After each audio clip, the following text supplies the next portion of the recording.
tears. As soon as you stepped in, you felt like you're in another world, and often it was hard to leave. There was a river floating by, which brought lots of good vibes, sitting on the swings and nose up in the wind. And when you sniffed in deep inside, it made some new energy rise, and made you laugh and sing and dance and sometimes cry. There was a bar in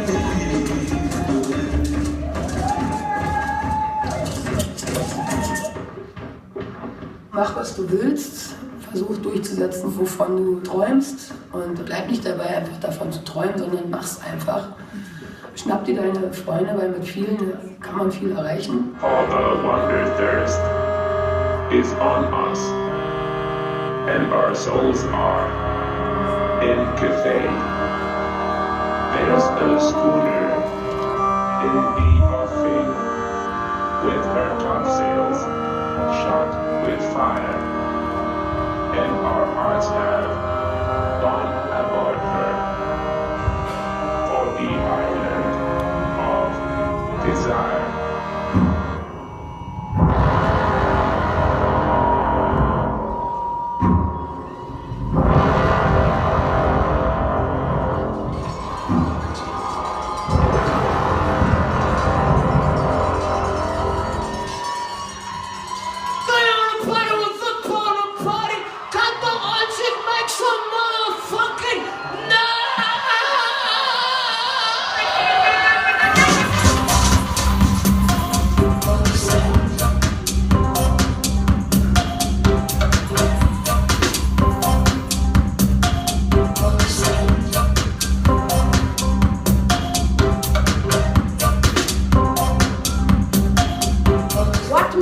HolzMarkt for the world.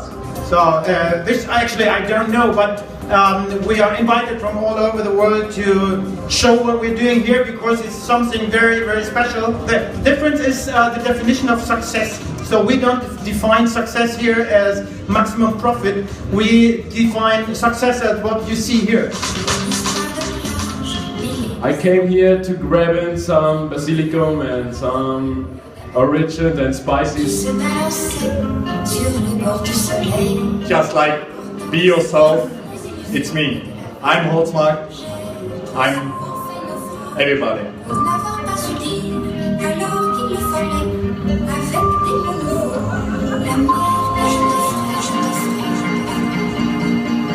In Germany we will say geile Scheiße. I think it's just awesome. There is a future I want to live in. That's what HolzMarkt is.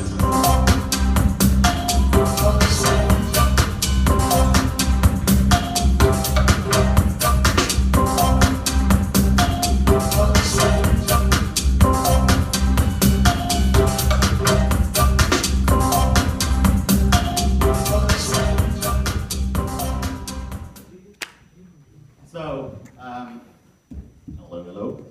So, the story we want to tell you is where everything starts and where we want to go. It is not that actually the politics in Berlin helped us to do this all. They let us do. What you have to think, you have to do it and to try. And for every good project, you need the peoples to come together and to do it together. So dancing is a really good ritual.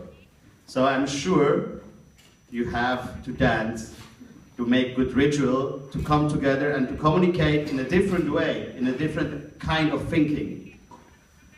Everything starts 10 years ago with a little trailer park. We were like 17 peoples living in trailers, and we built out of wood, out of rubbish wood, a little illegal bar. We had 2 cases of beer, and we have a sound system. And how this starts, we make little parties for us and our friends. We had no doors, no bouncers. We just want to have a good time together. And then this suddenly grows. And the next year we said, what else we need? We were thinking, okay, how we can make more money. We were thinking, what else we need? And we said, we need a good restaurant. We need good food, healthy food. So we can party long time, but after we need good food. So we make a restaurant. And then some friends coming from Switzerland, some coming from Japan, some coming from America, and they need a place to stay. So we said, okay, what else we need? We need a little hostel. So we didn't have the money to build a hotel or something like this. What we had was, in Berlin, was a lot of rubbish wood on the street. So we built little houses. Our friends can stay. And the next year we were like, okay, we need also a sauna, spa. We need some more health. So we built a little spa. In a different way than normal spas was. Outside, in wagons, but beautiful. What we think was beautiful. And our friends were thinking it's beautiful. And then suddenly, our guests were like impressed. Ah, this is possible. It's not have to be a designer, an architect, everything like plan. It's self-made. And the people said, wow, we like that, we feel home. In this worldwide, everything is designed, everything is in a structure. The people were thinking, oh, I feel home. I feel home like when I'm by my grandmother. You know, in a different way, cozy way. So more and more people came, and in the end we had like 100,000 people coming and visit us. This was actually when we need bouncers. And I know not every bouncer is a good bouncer, but I think we had some really good bouncers. And then suddenly we were so successful, the city kicked us out. And it wasn't like Toby Raab before he told us. It was the reason, how to find a reason to kick us out, to make real estate, big real estate. And this was actually what the city was planning. But we had more than 80 employers in the end of the bar, and they kicked us out to make some office spaces, where in Berlin it's different to Tokyo. We had a lot of office spaces. We have problems with flats, but we had like 1.6 million square meter empty new offices. So they decided to make this. And there where the public starts to think about, this can't be true. How is it possible that the place we go, we have fun, we have good food, we have a little spa, we feel good, we communicate. You know, it's not about a club, it's not about dancing only, it's about a place to be with yourself, with friends, together, and talk, and communicate, and have the new ideas. And then we come to the first question, where you have new ideas. There, where you feel well. The good ideas is not in the office where you're under pressure at work. The good ideas coming by some people in the forest, by a walk, other people sitting in a good bar and talk. So many people come together with us on the street. This was the same time the whole area was under pressure to get developed. And we start to get together with this protesters, and together we were like more than 10,000 people on the street, like twice a year. And in the end, we won, actually, that 80% of the people said, we don't want that. But the government said, it's not possible. We have these real estate plans, we will build these houses. And this was the time we were thinking, okay, how we can go back to this ground where we get kicked out and organize our project in a different way. And this was the time I met Mario.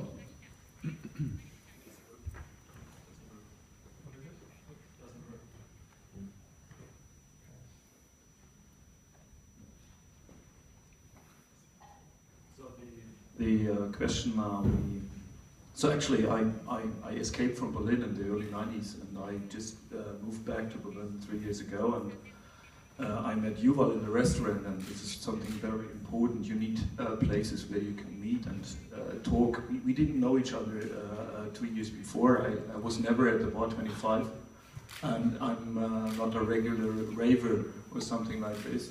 But now he is. I try hard. So the question he raised was, how can we preserve the space for creativity in Berlin? How can we get this land back? How can we make the fairy tale happening again? You know, the bar 25. This was the main question we discussed, and the idea was already born. You know, it was looking back to the history of the bar 25, partying at Carter Holzig Club. You know, it was an abandoned factory, 4 floors, and within 2 months, the team. There was no window, there was no electricity, there was no water supply, and they opened a club, and not only a club, they opened a restaurant again, they opened a theater and a cinema again.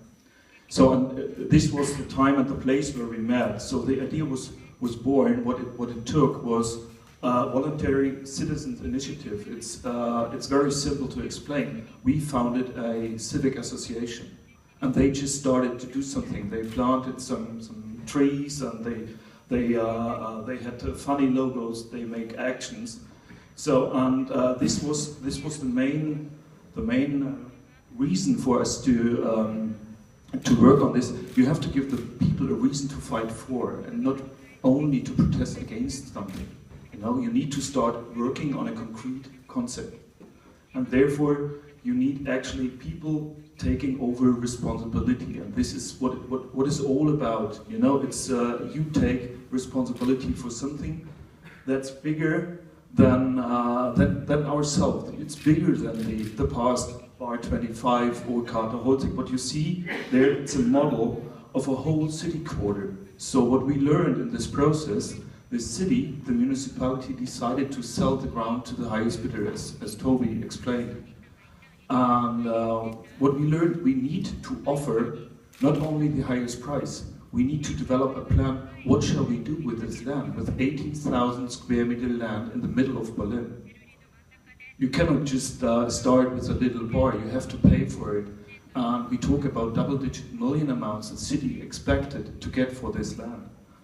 And what we realized, we have to take responsibility for more than ourselves. We are talking about actually this land there, from this building to the other building. And this land is in the middle of the city, so it's not on the side of the city. It's in the middle, and it's 18,000 square meters, and it's like 5 minutes to Alexanderplatz. It's actually the middle of the city of Berlin.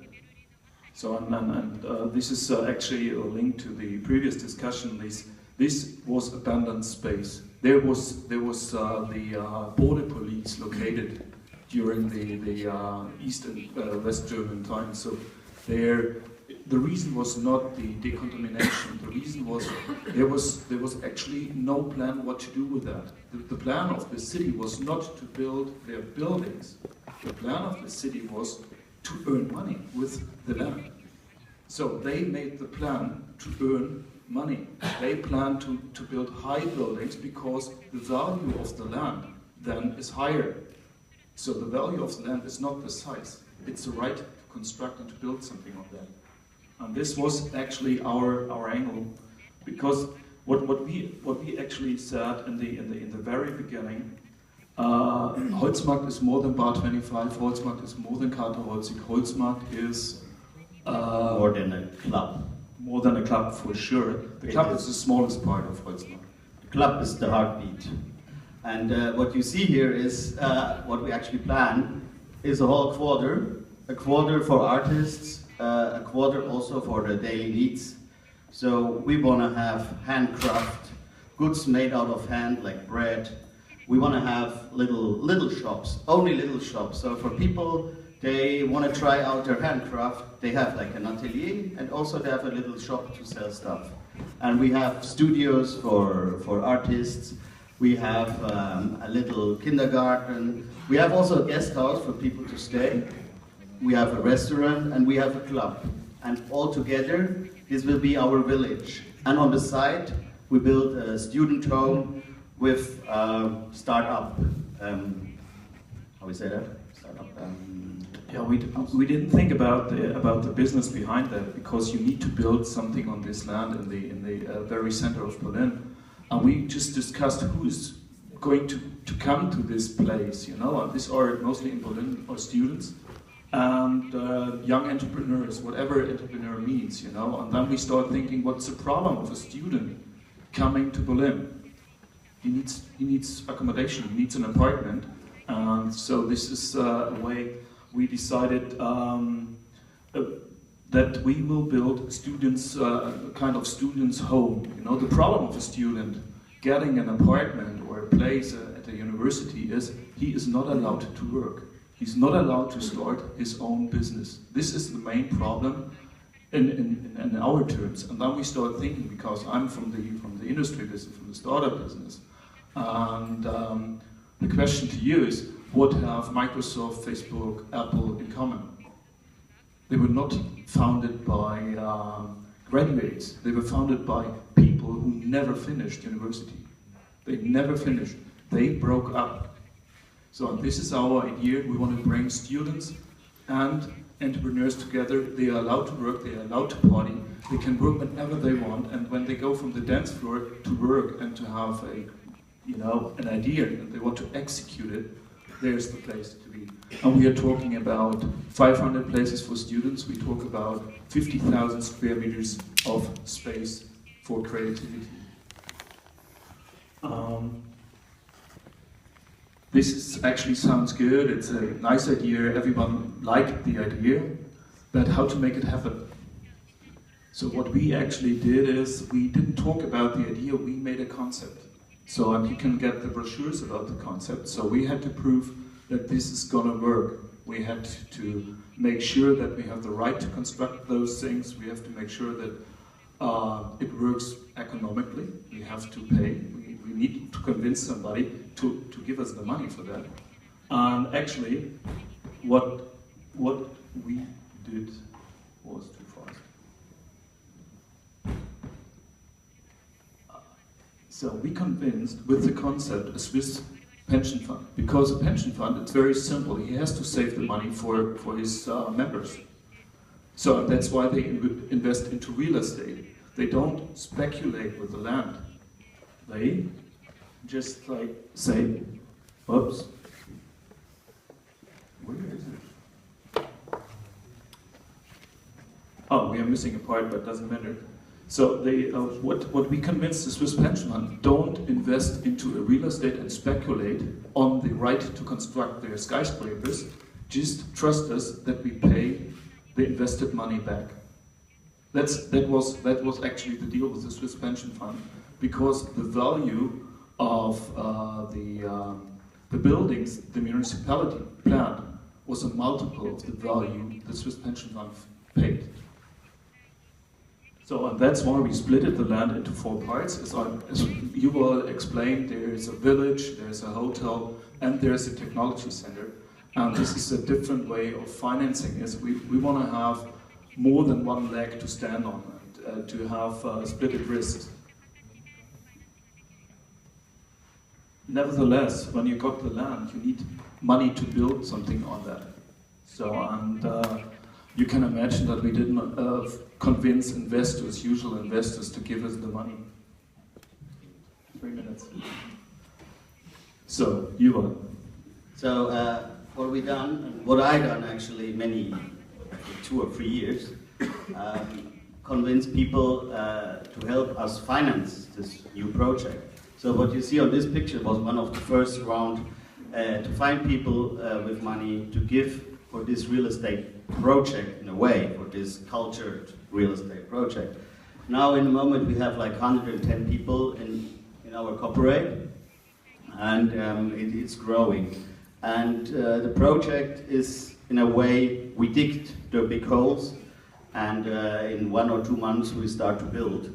And in May, the village will open with the first 5 citizens, and the village will be made that it will grow with the people. So we not plan everything to the end. So it should grow with the people together.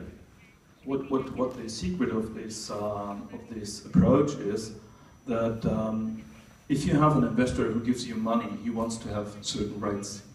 And our way was to collect cooperative members. Every person has 1 vote, regardless how much money he put into the project. So nobody can buy in the project. Nobody can kick us out anymore. So because every investor, even if he invests 10 million, he has just one single vote. This is the secret of our structure, and how we convinced these people to accept that. We told them, your money is not a gift. You can be sure that you are doing something good and your money is safe, but you cannot speculate with the money. So you just get your money back, and you are sure that you're investing into something good. And there is so much money. There is not a lack of money. There's a lack of good concepts and a lack of convincing approaches and people who are executing this. And this is actually the plan we presented to the municipality. So we went with this plan into the parliament and said, this is what you planned, and we proved that this could look like this, and it works actually. And we won. We didn't get the land. We didn't get any single penny from the municipality. So we paid the highest price for this land, because all the other investors speculated on the land. The city has no plan. And this was actually where we convinced all political parties, the conservative parties, the left-wing parties, and the Green Party. So it was one single vote. They voted that they allow us to build a village or a quarter like this. And the last minute, Juval, it's on you. Yeah, I actually want to go to another point. I think it's important that what you see here is what we tried is to let the creativity space, to make the space free, and the people, we can have the ideas from tomorrow. The young people need space, and the young people need space where they can be free from the older generation, when the generation is holding the things together. So that the things can be new and different kind of thinking. It's important that the space can be free, and it's important that system can hold it together. And I like very much when you from the museum said you have to care about your neighbors, and you should start thinking what your neighbors are thinking of what you are doing. And that's why we have 3 criteria. We are talking only about ideas, not about money, not about square meters or things like this. We just ignore the value chain. We just simply ignore it. You can come to us with an idea, and you will get a place if the idea works, if it's convincing. Secondly, no idea is good if it does not contribute to the community. So you have to explain what is the contribution to your neighbors, to the quarter, to the city, whatever. So, and finally, everyone on the HolzMarkt is responsible. So, as Juval said, there are several hundred employees there on this. So we are a medium-sized company, even in terms of the Japanese finance minister, you know. So, and our motto is care and share. Now, the most important thing is, the time is up, but the most important thing is, everything is music, and it's why we are here. The best thing is, what connecting culture, different culture, is the music. So this is why we're here. Bye. Thank you.